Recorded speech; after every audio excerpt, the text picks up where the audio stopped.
esta petición, pero ¿quién mejor que nuestro invitado, el primer invitado del día, Pedro Benítez? Él es analista, historiador, para explicarnos exactamente qué está sucediendo en Venezuela. Pedro, bienvenido a estas pantallas de DNews. ¿Cómo estás? Hola, buen día, gracias por la invitación, un gusto estar con ustedes, a la orden. Lo mismo, Pedro, empecemos explicando y analizando qué es lo que está pasando alrededor de la figura del interinato. ¿Cuándo estos senadores deciden presentar esta solicitud? ¿A raíz de qué? Bueno, lo que está ocurriendo es que el bloque opositor, lo que ha sido la posición mayoritaria en Venezuela hasta ahora, que se ha articulado en torno a la denominada plataforma unitaria y a esta figura del gobierno interino, pues va a realizar primarias para elegir su candidato presidencial en los próximos meses, que se enfrente contra el candidato oficialista, que probablemente, seguramente sea Nicolás Maduro, bien en el año 2024 o tal vez al final del año 2023. Bueno, hay varias precandidaturas que están aspirando y la decisión es simplemente como Juan Guaidó, aparentemente Juan Guaidó tiene la intención de participar en ese proceso interno de este sector muy importante de la oposición, pues el resto de los partidos que hacen mayoría en la Asamblea electa en el año 2015 han decidido eliminar la figura de la presidenta interina, sencillamente para quitarle a él esa ventaja estratégica que tendría en esa competencia interna. Es decir, lo que estamos viendo es una disputa por el liderazgo dentro de lo que hasta ahora ha sido el sector mayoritario de la oposición venezolana.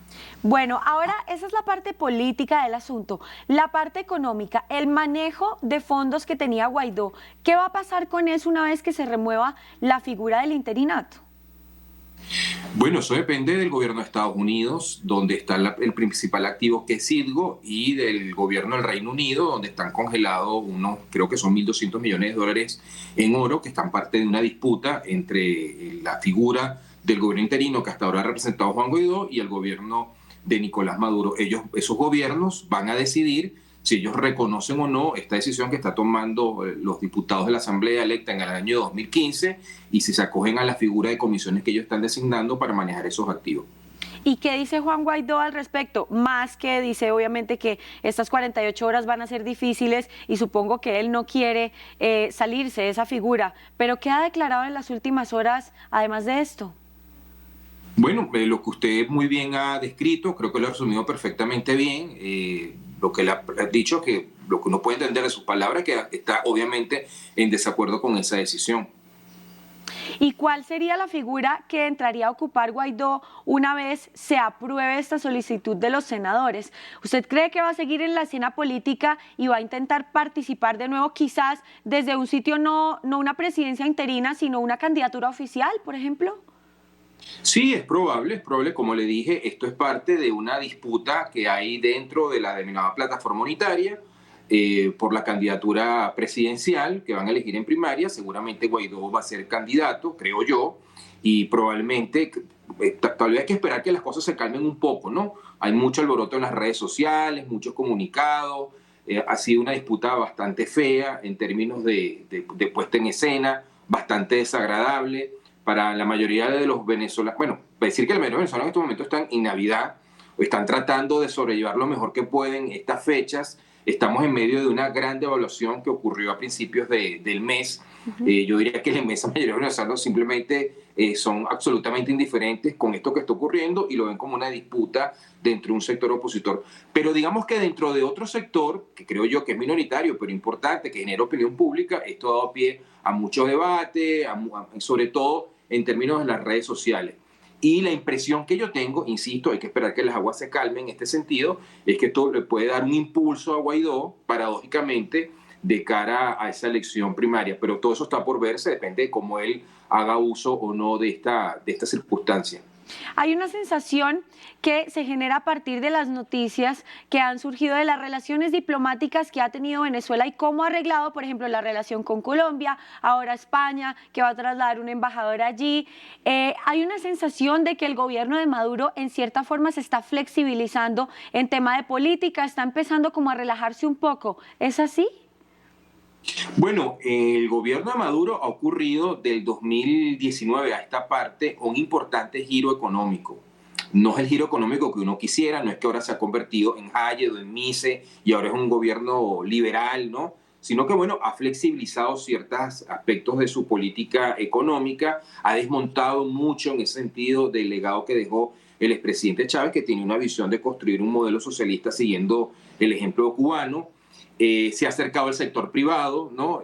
Ha flexibilizado las importaciones y eso ha mejorado mucho, evidentemente, el abastecimiento de productos básicos en el país, cosa que la situación de Venezuela en términos de escasez y de desabastecimiento llegó a un punto terrible en los años 16, 17 y 18. Eso evidentemente ha mejorado. En otro aspecto, que es el manejo de la inflación, pues el gobierno de Maduro ha logrado sacar a Venezuela de la hiperinflación, pero eso en este momento está en riesgo. O sea, la inflación ha vuelto a tener un salto, ha ocurrido una enorme devaluación del bolívar en las semanas recientes, de modo que ahí hay un aspecto débil, donde el gobierno de Maduro pues, ha seguido repitiendo los mismos errores de los últimos años. De modo que todo esto se da en ese contexto económico y por supuesto él ha hecho un esfuerzo para tratar de mejorar su imagen internacional, no sé qué tanto lo puede lograr, pero lo que realmente lo ha favorecido han sido los cambios políticos que han ocurrido en la región. Por ejemplo, la elección del presidente Petro en Colombia para él fue muy importante. Ahora, eso no quiere decir, y creo que Colombia es un buen ejemplo de esto, que se arreglen las relaciones de Venezuela con el resto del mundo, particularmente en el caso de Colombia. Fue muy significativo el viaje que el presidente Petro hizo a Miraflores. Lo que ha ocurrido de allá para acá, evidentemente, él trasladó el reconocimiento oficial al gobierno de Maduro y se la quitó al gobierno interino que representa Juan Guaidó, que como había hecho el presidente Duque, pero sin embargo eso no ha significado que las relaciones entre Venezuela y Colombia se hayan normalizado totalmente. No, y aparte falta el tema de las fronteras, de la reapertura, por ejemplo, no sé, el puente de tienditas, demás cosas fronterizas delicadas que tenemos entre ambos países, pero bueno, lo cierto es que las relaciones sí están mejorando, por lo menos con Colombia en este momento, y la figura del interinato ha perdido un poco de peso porque, por lo que tú dices también, los nuevos presidentes empezaron a desconocer la figura que empezó a perder un poco de peso también en la política internacional, no solamente en la interna, porque Juan Guaidó ganó mucho peso cuando lo empezaron también a reconocer presidentes como por ejemplo en el momento Iván Duque en Colombia, no sé cómo ves ese sentido. Bueno, sí, claro, la figura de Guaidó apareció en un momento en el cual Venezuela estaba en una tremenda crisis, eso también hay que entender el contexto.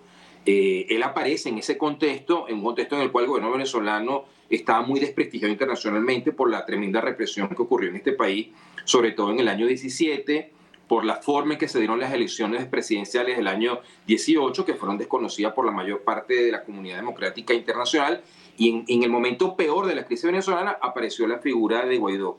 Pero bueno, la política es cambiante, es dinámica, y las circunstancias de diciembre del 2022 son distintas a las circunstancias de enero del año 2019, cuando este joven político, desconocido para la mayor parte del mundo, insurgió en la escena nacional e internacional. Ahora, a partir del 1 de enero, por ejemplo, asciende Lula en Brasil y el gobierno de Lula evidentemente va a reconocer al gobierno de Maduro. Ya usted ha mencionado lo de España. Sí, ahí va y a haber más un cambio. importante que todo esto, disculpe, más importante que todo esto, ha sido el acercamiento entre Estados Unidos y el gobierno de Maduro, la licencia que se le dio a la petrolera Chevron, ¿no? O sea, se supone que el gobierno de Estados Unidos ha sido el principal sostén del gobierno interino desde el punto de vista internacional y desde hace meses sabemos que está en conversaciones con el gobierno de Maduro, hay negociaciones y hay un acercamiento con decisiones políticas concretas y simbólicas muy importantes. Bueno, pues Pedro Benítez, en directo desde Venezuela, muchísimas gracias por darnos tu punto de vista y haber estado con nosotros estos momentos en DNews.